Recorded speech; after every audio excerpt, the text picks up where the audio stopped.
Hello everybody and welcome back, where today I wanted to draw the spotlight on a certain type of PSVR2 game that I think has turned the headset in a different direction than what we had at the start of its life cycle, and that is hybrid games. Before we get any further, only 25% you are subscribed, so please feel free to do so.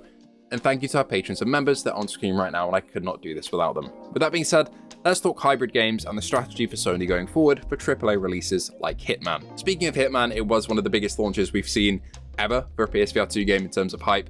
It's just come out, it's a great port, which definitely helps, but it's also a massively known IP that you don't have to buy a standalone VR game for. And this is the crux of what I want to talk about today. Games where you either pay your fee for the flat game, get that entire experience, and then pay an extra tenner or so for a VR upgrade is what I think is really going to be the bread and butter of VR in the coming years, especially on the AAA side of things. And there's an interesting distinction to be made there, because some flat screen games, for example like RoboQuest, Trombone Champ, Shadowgate, Postal 2 have completely separate versions. They are hybrid games and that you can play them in both, but they aren't hybrid games in terms of the application that you're opening is the same for the VR and non-VR version. You just have an extra bit of software or an extra mode tacked on there to make it work in VR. What I think is going to be the most viable going forward for PSVR2 as a platform are hybrid games like the latter, like Hitman, that you just pay an extra £7 or so to get the VR add-on, which is going to be very enticing to people who don't own a headset because they'll already love Hitman and want to buy a headset for Hitman in VR, and also enticing for people who haven't bought Hitman before but do have a headset. Because it goes on sale fairly regularly, they can pick it up, spend a little bit more money on the VR conversion, and there you go, you can now play Hitman in VR, which is a big AAA PSVR2 game with tons of content. And I'm hoping this is Sony's strategy, if they have one, because that's always a bit of a gamble whether they do or not, going forward. Games like Resident Evil 9, Ace Combat 8, Gran Turismo 8 eventually when that comes around, probably next generation of console, and who knows what else would be fantastic PSVR2 games if modes were added at launch either for a fee or for free, or later on as an upgraded DLC like Hitman.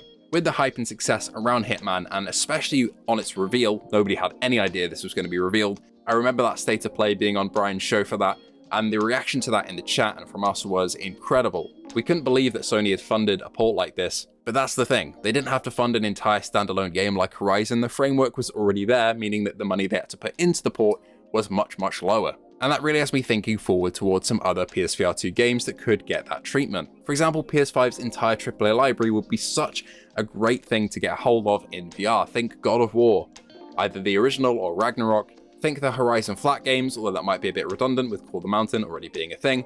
Think The Last of Us. Some of these games are more feasible than others. For example, a game like The Last of Us would have gameplay that is a lot more scalable for VR because you're not performing massive jumps or flips or anything like that, whereas games like Spider-Man, God of War, or Horizon require feats of motion that might be a little bit disorienting or hard to translate into VR, but there are certainly titles out there like The Last of Us which would be great in virtual reality. And it doesn't have to be a AAA studio that does the porting either. I mean, IOI has done their own for the Hitman VR DLC, but for a game like The Last of Us Part 1 or Part 2, it could easily be handed off to another studio to make that VR mode work.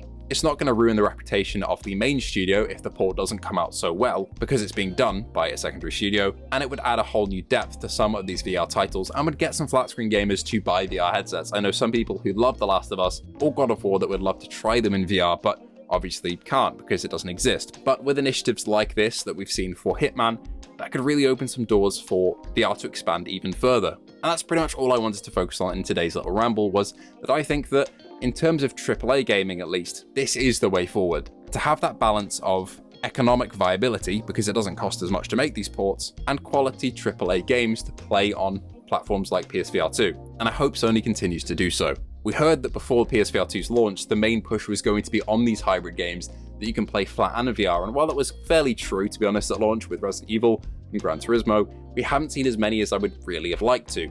I can only hope that in the coming months, state of plays and showcases, we can see a bunch more games like this and modes like this be revealed for older games that we can put on our headsets and dive into in VR for the first time. If I had to space money on some, it would be Resident Evil 9, Ace Combat 8, those sort of games. They already have that history, but who knows what else they could adapt. None of us saw Hitman coming, especially not with the meta release just a few months prior, so anything's on the table, I think.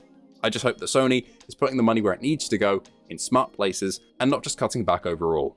Anyway, that's all for today. Thank you so much for watching, and I hope to see you all in the next one.